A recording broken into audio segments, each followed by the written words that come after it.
I live my life for you. Wanna be by your side. Anything that you do. 'Cause there's one thing you can't believe it's true. I live my life for you. Whoa, yeah. I live my life for you. Wanna be by your side. Anything that you do. Hi guys! Welcome dito sa The Sun and Tarot. Ang reading nito ay for collective. For anyone who can resonate sa reading nito, this is a general and a collective reading your energy at this time. Five of Pentacles.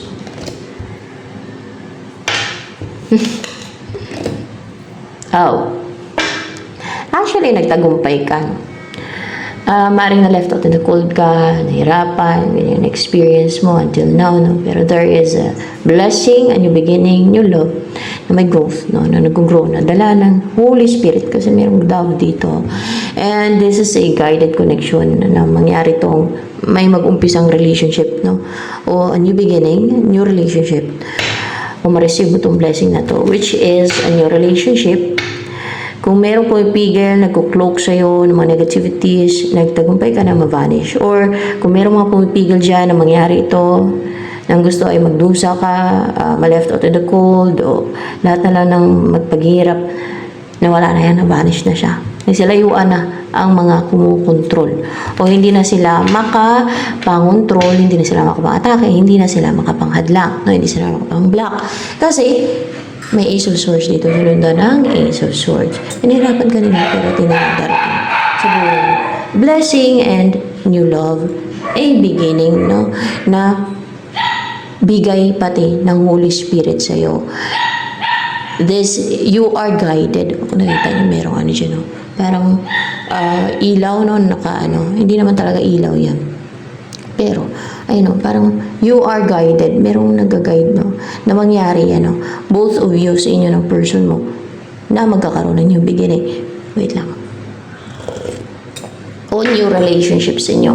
O panimula, no? Ganon. Ano ba ang energy ng person na yun na magkakaroon ng new beginning sa inyong dalawa? No? Wala nang kakadlang pa. Let's see. Babalik. May kumukontrol, may kumontrol pala. Kaya natenga tong person na to, hindi nakapag-take na action. Para pa nag-antayan kayo. Nag-antay lang din siya. Kasi di ba may nag-cloak, merong nagpahirap para madusa ka. Pero there is help, no, from, hindi lang help, kundi blessing from heaven. And babalik, may pagbabalik siya guys, may pagbabalik sa energy nyo. May pagbabalik, meron siyang nilayuan na meron siyang babalikan. Meron siyang nilayuan na babalikan niya. No? Ganun. Sino babalikan niya? Na energy niya dyan? Ikaw. Ikaw.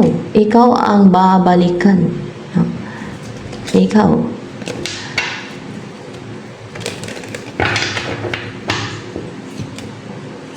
Na nahirapan ka, na parang wala kang magawa. Para kang na-chain, para kang naging victim, gano'n ba? Na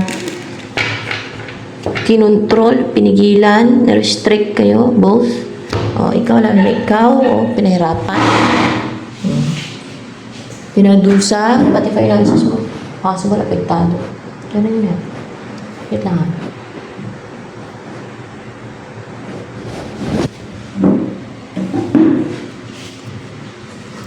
So, ano pa? Ang iyong energy.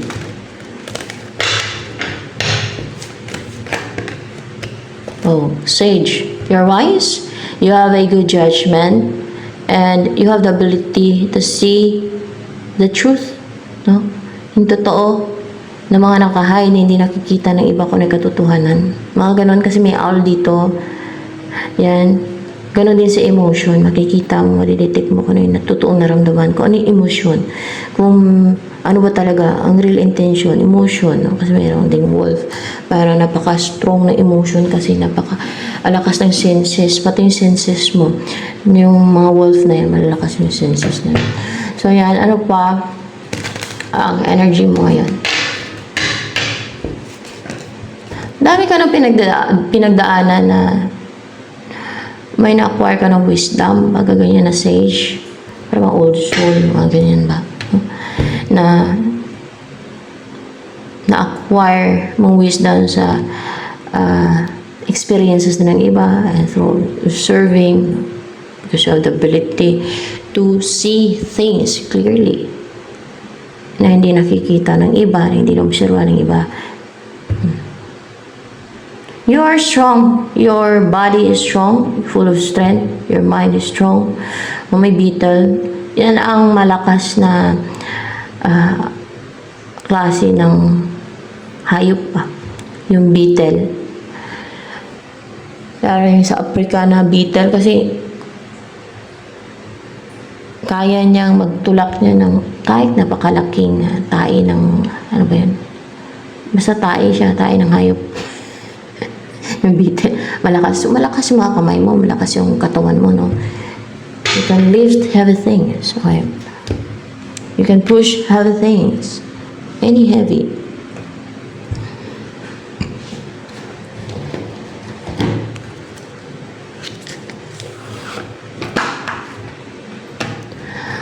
Wanna be by your side, anything that you do.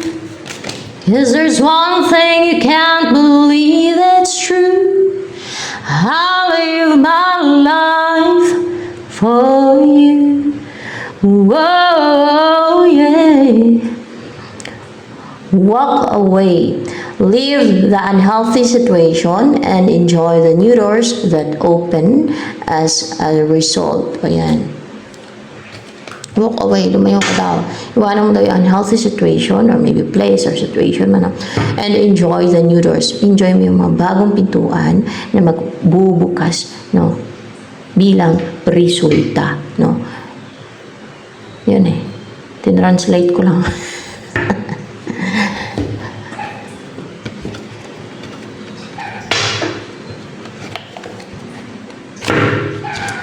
So, ibig sabihin, pag mag-walk away ka, pag iwanan mo yung unhealthy situation, merong magbubukas na new doors. Yun yung resulta.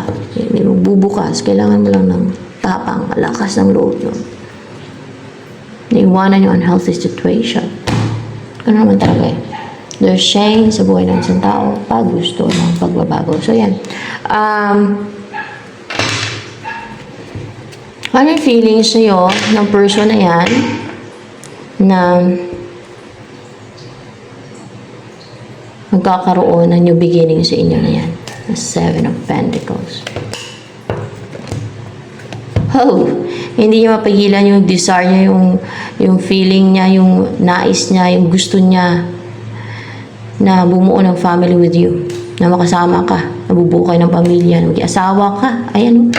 At ang mangarap na magkaanak kayo, ang gustuhin na mangyari ito, yung Ten of Cups. Kasi nanginayang, past person mo nanginayang sa'yo, nag-grief siya. Palagi siya nag-grief. Yes. Active. Palagi nag-grief yan.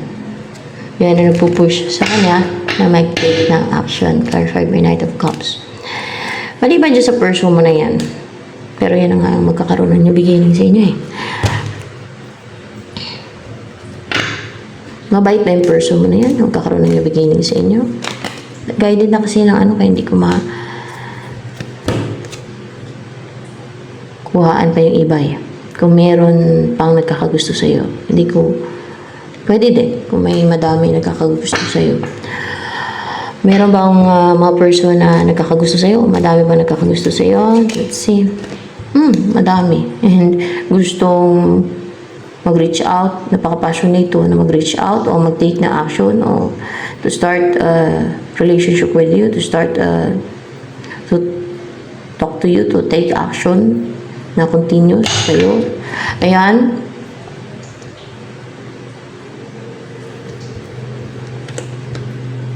The Star, Eight of Pentacles. Ano ba to kanina man? Yung tungkol to sa person may. Palagi ba siya nag-grief? Ay, hindi pala. Ano ba yun? Makalimutin nata ako. Ano ulitin ko? Basta the Star. Kung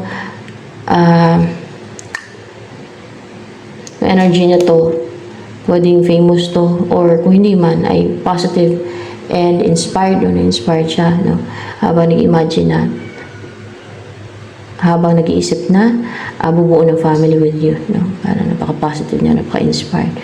Pero wala pa siyang ginagawa action, parang ganon. So, ano pa?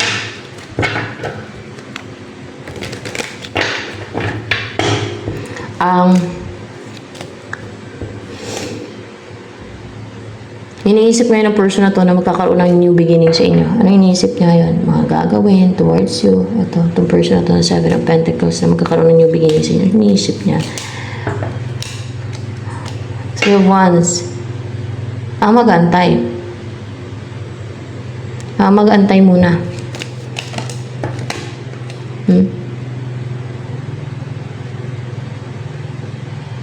Kung kailan na alam mo yung positive na positive siya bago mag-take na action.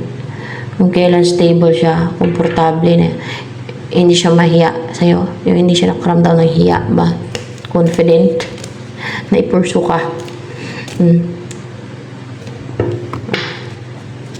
Ano pa? Ang iniisip niya ngayon, o kaya ay masagana yung buhay niya bago siya mag-take na action sa'yo. Yung ganito, masagana yung buhay niya, maaaring konti pala yung income niya dito, pero ito yung gusto niya, yung masagana ang buhay. Anong naisip niya yung next move pa sa'yo? Kasi sa isip niya pa lang naman yan itong person na to, na 7 of Pentacles na magkakaroon ng new beginning sa inyo. Ano pa iniisip niya? Next move. The Hierophant in reverse. Ay, in reverse ba yan? Para in reverse In reverse.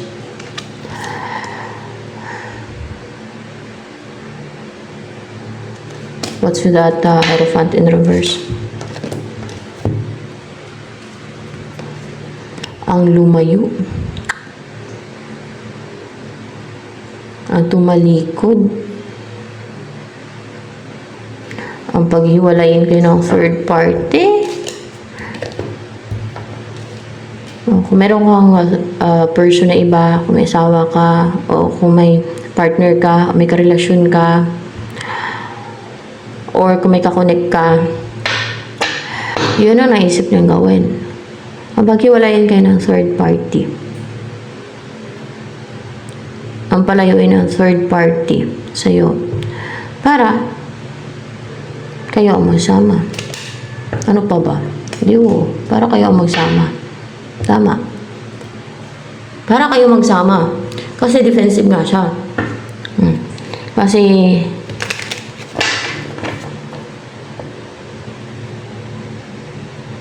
niisip niyan, kung merong third party, baka yun ang makatuluyan mo forever, no? Kailangan kayo paghiwalay ng third party para kayo magsama. Para kayong bubuo ng pamilya. Dahil sa defensive siya. Okay? Dahil possessive siya. Hindi sa possessive siya, kundi covetous. Hindi din. Dahil ikaw ang gusto niya mapangasawa. Yes, malungkot kasi siya Kahit anong gawin niya, malungkot siya.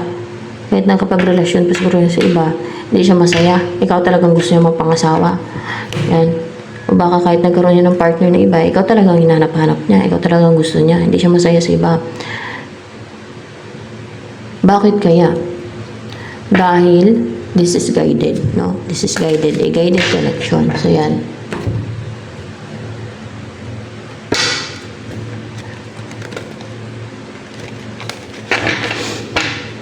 Ano nakikita niyo sa'yo ng person na yan na nagustuhan niya sa'yo?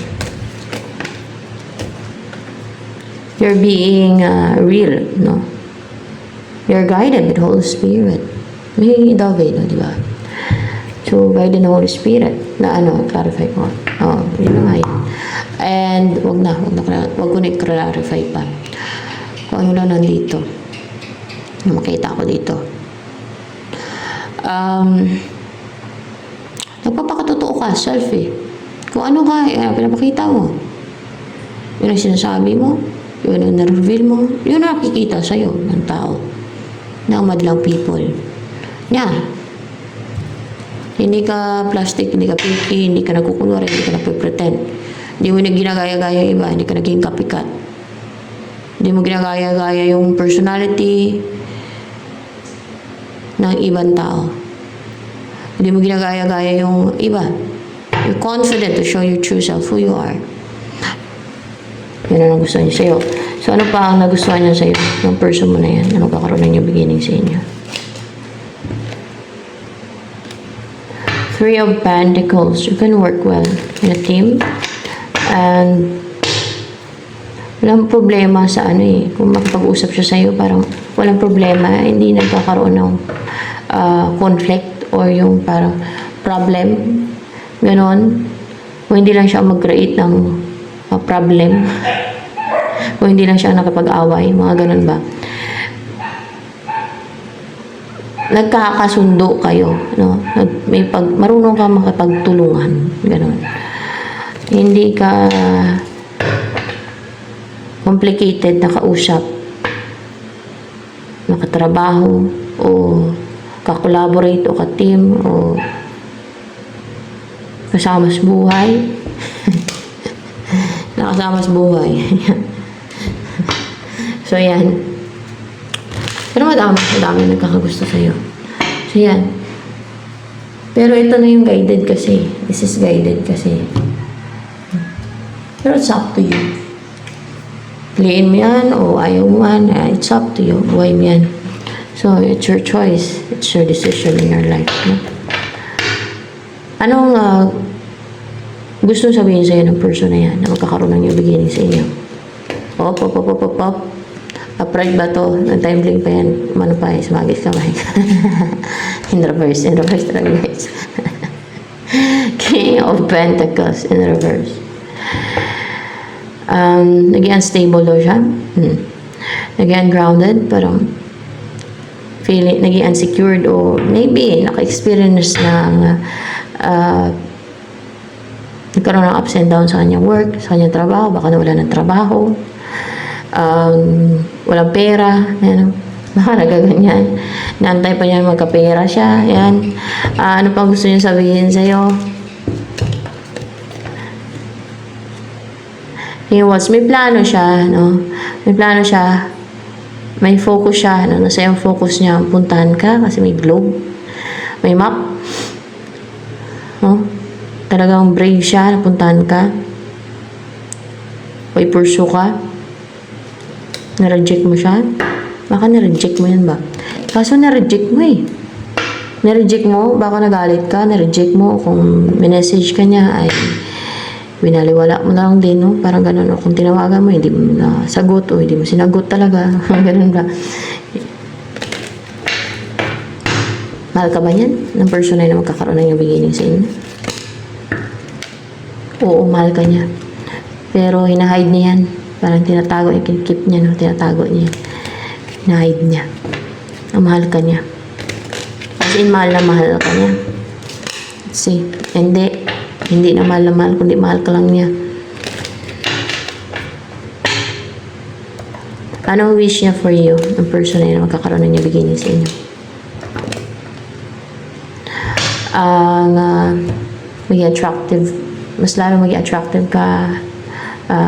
A good life for you. Attract mo yung all good things in life. Yung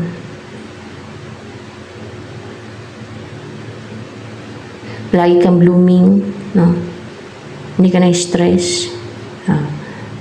Maging abundant yung buhay mo. Yan. At komportable ka, masaya ka. Like this. Katulad nito sa picture na to. Ayan.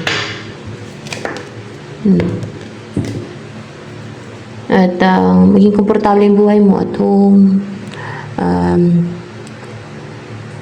Full of love from your partner. And yung mangyari na to sa inyo. Yung mangyari na yan sa inyo. Na nagsama na kayo sa isang bahay at magtutulungan na kayo, no? Like, yung mag-build ng bahay ninyo. Ganyan. Ang paggawa ng bahay ninyo. O mag-set up ng lahat-lahat. Magtanim-tanim, ng mga bulaklak sa bahay ninyo. Bilang mag-asawa, bilang mag-partner, magtulungan kayong dalawa. Yan. Na at home, you're living a peaceful life. There's harmony and balance and full of love. No? Yan. So, ito na lamang guys. Ano ba maging buhay ninyo? Kasi guided naman yan eh. So, malaking possibility talaga na you will be together. See? Anchor. Matibay. Pag nagsama kayo, hindi kayo matatangay ng mga problema, konting bagay, mga ganun, mga solusyon ng iba, manipulation ng iba. Kasi yung iba, may mga taong trader talaga, no? Sisirain nila yung inyong relationship. Wala sila pakaalam kung magsinungaling man sila. Sanay sila magsinungaling, no? Siraan ka lang nila. Pwede siraan ka nila through video, through picture, no? Kasi pwede na ma-edit-edit yan ngayon. Or else, ay gagawin ka nila ng kwento, no? Okay, through manipulation, no? Gaslighting, mga ganyan ba? No?